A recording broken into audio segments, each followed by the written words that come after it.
बहुत बहुत स्वागत करते हैं। और आज हम लोग राष्ट्रपति के बारे में जो भी जानकारी है ना, शॉर्टकट में हम लोग जान लेते हैं। संक्षिप्त में बहुत ही महत्वपूर्ण जानकारी जानते हैं। राष्ट्रपति जिसे हम प्रेसिडेंट कहते हैं, सबसे पहले ये जान लीजिए कि अभी वर्तमान में हम लोग 2024 में है, ठीक। और 2024 में अभी भारत का राष्ट्रपति कौन है?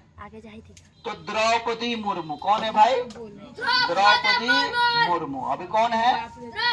द्रौपदी मुर्मू भारत के अभी राष्ट्रपति है, प्रेसिडेंट है। इनके बारे में याद रखेंगे कि द्रौपदी मुर्मू भारत की पहली महिला आदिवासी राष्ट्रपति बनी है। अगर पूछ दे आपसे कि भारत की प्रथम महिला राष्ट्रपति कौन बनी थी? नहीं, भारत की प्रथम महिला राष्ट्रपति कौन बनी थी? जल्दी बताइए। तो याद रखेंगे प्रतिभा देवी सिंह पाटिल। श्रीमती प्रतिभा देवी सिंह पाटिल भारत की प्रथम महिला थी जो कि राष्ट्रपति बनने के काम की थी। अब चलिए हम लोग सीधे आगे बढ़ते हैं। देखो, जो राष्ट्रपति का पद होता है भारत में वो सर्वोच्च पद होता है। भारत में अगर सर्वोच्च पद होता है तो वह होता है राष्ट्रपति का, प्रेसिडेंट का, ठीक। और इसलिए भारत का अगर प्रथम नागरिक पूछा जाए तो बताइए किसे कहा जाता है? लो थोड़ा बताइए आप लोग, भारत का प्रथम नागरिक किसे कहा जाता है? तो राष्ट्रपति को कहा जाता है। भारत का प्रथम राष्ट्रपति प्रथम नागरिक राष्ट्रपति को इसलिए कहा जाता है, आप याद करेंगे, क्योंकि राष्ट्रपति भारत का संवैधानिक प्रमुख होता है। लो ए बुआ पढ़ लीजिए ना, आज नहीं पढ़िएगा ना तो समझिए कि आने वाला समय में रोइएगा, ठीक। जिस तरह से कंपटीशन बढ़ रहा है, एक पद के लिए बहुत सारे लोग अप्लाई कर रहे हैं और नौकरी किसी एक को ही लगना है। जिंदगी बदलना है तो आपको पढ़ाई करना होगा बढ़िया से।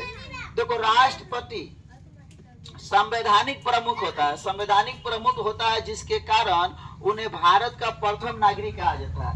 याद रखेंगे कि राष्ट्रपति को संवैधानिक प्रमुख होने के कारण भारत का पहला नागरिक कहा जाता है। आप बिहार में रहते हैं, अलग अलग राज्य में रहते हैं, राज्य का अगर पहला नागरिक पूछ दिया जाए तो कौन होगा? तो राज्यपाल। कौन होता है? राज्यपाल, ठीक। वह राज्य का पहला नागरिक होता है। देश का पहला नागरिक राष्ट्रपति होता है क्योंकि वह संवैधानिक प्रमुख होते हैं। बढ़िया से आप याद कर लेंगे। चलिए हम लोग बढ़ते हैं आगे। संविधान के अनुच्छेद 58 आप याद रखेंगे, जिसमें राष्ट्रपति कौन बनेगा, राष्ट्रपति आखिर बनेगा तो उसके अंदर क्या योग्यताएं होनी चाहिए, इस बात की चर्चा की गई है।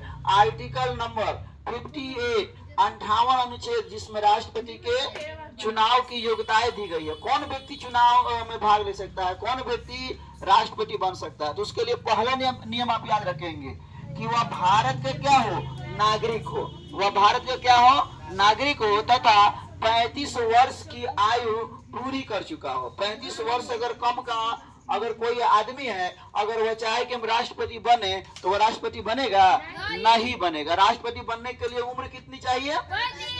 35 वर्ष, ठीक। अब आगे बढ़ते हम लोग। अधिकतम कितना भी हो सकता है? न्यूनतम कितना? 35। कम से कम 35 और अधिक से अधिक जितना भी हो सकता है।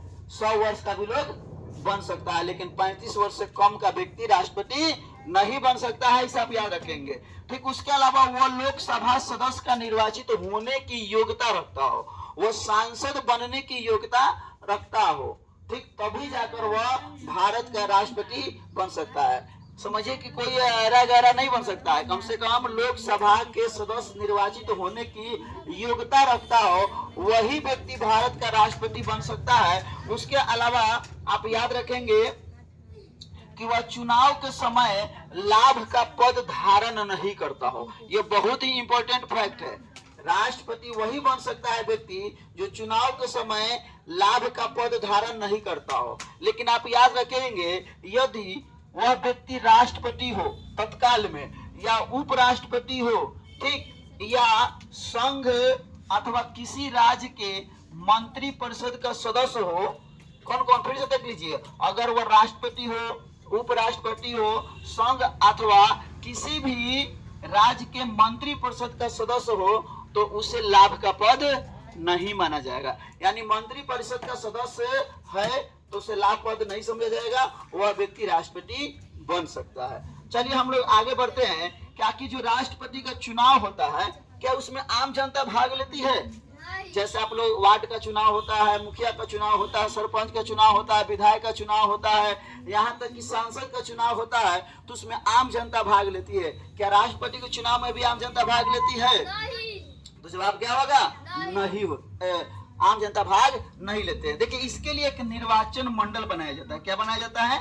एक निर्वाचक मंडल। राष्ट्रपति के चुनाव के लिए एक निर्वाचक मंडल बनता है, जिसमें कौन कौन सदस्य होता है? तो आप याद रखेंगे, निर्वाचक मंडल में लोकसभा, राज्यसभा और सभी विधानसभा के जो निर्वाचित सदस्य होते हैं वह निर्वाचक मंडल के सदस्य होते हैं। और वही निर्वाचक मंडल के सदस्य राष्ट्रपति के चुनाव में, आप याद रखेंगे, अप्रत्यक्ष विधि द्वारा, ठीक, अनुच्छेद 55 के तहत अप्रत्यक्ष निर्वाचन के द्वारा अनुपातिक प्रतिनिधित्व प्रणाली और एकल संक्रमणीय मत पद्धति द्वारा, एकल संक्रमणीय मत पद्धति द्वारा राष्ट्रपति का चुनाव किया जाता है। अब चलिए, अब सवाल अगर हम पूछ दे कि राष्ट्रपति का कार्यकाल कितने वर्ष का होता है? 5। कितने वर्ष का? 5 वर्ष का। देखो, विधायक भी कितने साल के लिए चुने जाते हैं? 5 साल के लिए। लोकसभा के सदस्य यानी हमारे एमपी कितने दिन के लिए होते हैं? 5 साल के लिए। अब आइए थोड़ा कुछ आपको बता देते हैं।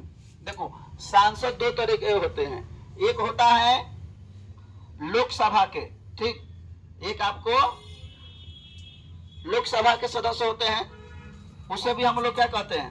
सांसद कहते हैं। क्या कहते हैं? सांसद। और एक होता है राज्यसभा के भी सांसद होते हैं, और इसे भी हम लोग क्या कहते हैं? राज्यसभा के सदस्य को भी सांसद, लोकसभा के सदस्य को भी सांसद कहते हैं। लेकिन देखो, लोकसभा का जो सांसद होता है, इसको आप याद प्रयास कीजिएगा, लोकसभा के सदस्य जो कि सांसद होता है, उसे आम पब्लिक, आम जनता चुनती है, ठीक, और उसका कार्यकाल 5 वर्ष का होता है।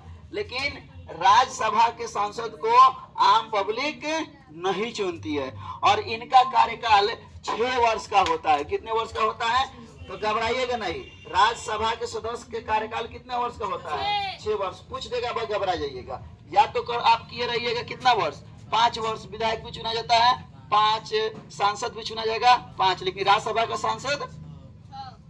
एक और बात याद रखेंगे, हर एक के विधानसभा में अगर जहां जहां विधान परिषद होता है, तो विधान परिषद के सदस्य को, विधान परिषद के सदस्य को क्या कहा जाता है? कोई बताएगा? बताओ, विधान परिषद के सदस्य को क्या कहते हैं? क्या कहते हैं? विधान परिषद के सदस्य को क्या कहते हैं? अरे, विधान पार्षद कहते हैं। क्या कहते हैं? विधान पार्षद कहते हैं, जिसको हम अंग्रेजी में एमएलसी कहते हैं। क्या कहते हैं? एमएलसी कहते हैं। क्या कहते हैं? एमएलसी। और एमएलसी का भी कार्यकाल कितने वर्ष का होता है? तो 6 वर्ष का होता है। कितने वर्ष का होता है? 6 वर्ष का होता है, याद रखेंगे। तो अगर पूछ दिया जाए कि राष्ट्रपति का कार्यकाल कितने वर्ष का होता है? 5 वर्ष का होता है। कितने वर्ष का? कहाँ लिखा गया है? संविधान का आर्टिकल 56, अनुच्छेद 56 में, ठीक, इस बात का उल्लेख है कि राष्ट्रपति कितने सालों के लिए चुने जाएंगे? 5 सालों के लिए चुने जाएंगे। क्या 5 साल के पहले राष्ट्रपति हट सकते हैं? हट सकते हैं। राष्ट्रपति यदि चाहे 5 साल के पहले हटना, तो वह त्याग पत्र देकर राष्ट्रपति पद से हट सकते हैं। अब सवाल है कि राष्ट्रपति को अगर हटना हो 5 वर्ष से पहले, तो वह किसे अपना त्याग पत्र देंगे? बताइए, राष्ट्रपति को अगर हटना हो, अगर उसे त्याग पत्र देना है, तो किसे त्याग पत्र देंगे? कुछ पता नहीं है, क्योंकि पढ़ते आप लोग नहीं है। पढ़ते नहीं है तो कहां से होगा? उपराष्ट्रपति को याद रखेंगे। किसको? उपराष्ट्रपति को। अगर राष्ट्रपति को पद से इस्तीफा देना हो तो किसको देंगे? उपराष्ट्रपति को। अगर उपराष्ट्रपति को अपने पद से इस्तीफा देना हो तब वो किसको देगा? तो यहाँ पर होता है लेन देन, पैसा। हमारा जरूरी तो तू काम चलाओ, तोरा जरूरी तो हम काम चलाओ। यानी राष्ट्रपति को अगर हटना होता है तो उपराष्ट्रपति को देते हैं, और उपराष्ट्रपति को अगर हटना होता है तो वह किसको देगा? राष्ट्रपति को देगा। लेकिन अगर हटना ही नहीं चाहे, राष्ट्रपति अगर गलत कार्यों में अगर निहित हो, अगर वह संवैधानिक के पद के गरिमा का ख्याल नहीं करते हैं, तो उन्हें हटाया जा सकता है महाभियोग द्वारा। किसके द्वारा? महाभियोग लगाकर राष्ट्रपति को हटाया जा सकता है। अगर पूछ दे किस विधि द्वारा राष्ट्रपति को हटाया जा सकता है, तो महाभियोग लगाकर। किसके द्वारा? महाभियोग लगाकर। लेकिन महाभियोग लगाने के लिए कम से कम 14 दिन पहले, कम से कम 14 दिन पहले लिखित रूप में राष्ट्रपति को यह सूचित किया जाता है कि भैया आपके ऊपर महाभियोग लगाने वाला है। यदि महाभियोग पारित हो जाता है तो राष्ट्रपति को अपने पद से हटना पड़ता है। राष्ट्रपति को अपने पद से हटना पड़ता है। चलिए हम लोग आगे बढ़ते हैं। अभी हम बताए हैं कि अनुच्छेद 55 के तहत अप्रत्यक्ष निर्वाचन के द्वारा एकल संक्रमणीय मत पद्धति द्वारा राष्ट्रपति का चुनाव होता है। यदि सवाल आ जाए कि चुनाव हो, राष्ट्रपति का चुनाव हो, अगर चुनाव में गड़बड़ी हो जाए, चुनाव में विवाद हो जाए, तो उस विवाद का निपटारा कौन करेगा? राष्ट्रपति का चुनाव हो और चुनाव में विवाद हो जाए तो विवाद का निपटारा कौन करेगा? तो याद रखेंगे हमारे देश में सर्वोच्च न्यायालय है जिसे हम उच्चतम न्यायालय कहते हैं, सुप्रीम कोर्ट कहते हैं। तो सुप्रीम कोर्ट क्या करेगा? राष्ट्रपति के निर्वाचन में उत्पन्न हुए विवादों का क्या करेगा? निपटारा करेगा। अगर चुनावी प्रक्रिया गलत ढंग से निपटारा किया गया हो, ठीक, तो उस चुनाव को अवैध घोषित कर दिया जाएगा। क्या किया जाएगा? अवैध घोषित कर दिया जाएगा। किंतु आप ध्यान रखेंगे यदि कोई राष्ट्रपति गलत तरीकों से राष्ट्रपति बन गया हो और वो राष्ट्रपति के रूप में काम कर दिया हो, लेकिन बाद में मालूम चले कि चुनाव को अवैध घोषित कर दिया गया, तो राष्ट्रपति के किए गए कार्य अवैध नहीं होते हैं, वो वैध होते हैं। इसे आप बढ़िया से याद रखेंगे, ठीक। यानी निर्वाचन में गड़बड़ी पाए जाने पर चुनाव को अवैध घोषित कर दिया जाता है, किंतु उस कार्यकाल में राष्ट्रपति के द्वारा किए गए कार्य को वैध माना जाता है। और अपने भारत में एक आर्टिकल को याद रखेंगे 57, आर्टिकल 57, जिसमें यह उल्लेख है कि व्यक्ति जितनी बार मन करे उतनी बार राष्ट्रपति निर्वाचित हो सकता है, ठीक। जितनी बार मन करे उतनी बार निर्वाचित हो सकता है। अब एगो सवाल है, मान लेते हैं राष्ट्रपति ना रहे, मर जाए, ठीक, तो देश को कौन चलाएगा? कौन राष्ट्रपति की जिम्मेवारी को संभालेगा? बहुत बढ़िया जवाब, कौन सी? उपराष्ट्रपति। कौन? उपराष्ट्रपति, ठीक। अगर राष्ट्रपति नहीं रहते हैं तो उस परिस्थिति में राष्ट्रपति का कार्य कौन करता है? उपराष्ट्रपति। यदि उपराष्ट्रपति भी ना रहे, राष्ट्रपति भी ना रहे, उपराष्ट्रपति भी ना रहे, तब कौन काम चलाएगा भाई? नहीं, तब बोलिए कौन? तब उसके बाद में हमारे देश के सर्वोच्च न्यायालय यानी सुप्रीम कोर्ट के जो मुख्य न्यायाधीश होते हैं, कौन? मुख्य न्यायाधीश। यही मुख्य न्यायाधीश क्या करेंगे? तो राष्ट्रपति का काम करेंगे। इसी तरह का एक न्यायाधीश हुए हिदायतुल्ला, जो कि ऐसी परिस्थिति देश में आ गई थी कि ना राष्ट्रपति थे ना उपराष्ट्रपति थे। उस परिस्थिति में वह एक बार देश के राष्ट्रपति का पद संभाले थे, ठीक। इससे आप बढ़िया से याद रखेंगे, ठीक। तो पूरा आपको बता दिए राष्ट्रपति का कार्यकाल कितने वर्ष का होता है? 5। कितने वर्षों का? 5 वर्षों का होता है। कितने वर्षों का होता है? क्या 5 साल के पहले राष्ट्रपति हट सकते हैं? किसको त्याग पत्र देते हैं? उपराष्ट्रपति। उपराष्ट्रपति को हटना हो तो किसको देगा? राष्ट्रपति को, यानी अदला बदली कर लेते हैं। अच्छा, एक सवाल, राष्ट्रपति किसके सामने अपने पद का शपथ लेता है? राष्ट्रपति किसके सामने अपने पद का शपथ लेता है? जब भी आप लोग देखते हैं कोई भी चुनाव में जीतता है तो वह शपथ लेता है कि मैं कसम खाता हूं, शपथ लेता हूं कि भारत के संविधान के नियमों और कानूनों का अक्षरशः पालन करूंगा और देश को समृद्धि के रास्ते पर ले जाऊंगा, ठीक। तो राष्ट्रपति को अगर शपथ लेना होता है तो वह किसके सामने शपथ लेते हैं? नहीं, आप याद रखेंगे मुख्य न्यायाधीश। किसके समक्ष? मुख्य न्यायाधीश। अगर मुख्य न्यायाधीश अगर नहीं रहते हैं, उनके अनुपस्थिति में किसके सामने शपथ लेंगे? तो जो सुप्रीम कोर्ट का जो वरीय न्यायाधीश होते हैं, वरीय न्यायाधीश के समक्ष वह शपथ लेने का कार्य करते हैं। तो लगभग राष्ट्रपति से जुड़ा हुआ बहुत सारा जानकारी यहाँ पर शेयर किया गया। इसको आप लोग 2 बार 3 बार 4 बार देख लीजिएगा तो बढ़िया से क्या हो जाएगा, याद हो जाएगा।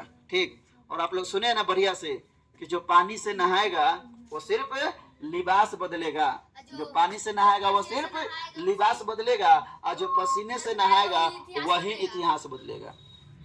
ठीक, तो पढ़ाई बहुत आसान चीज नहीं है, ये आपसे मेहनत मांगता है। जितना अधिक मेहनत कीजिएगा पढ़ाई आपका दीवाना हो जाएगा।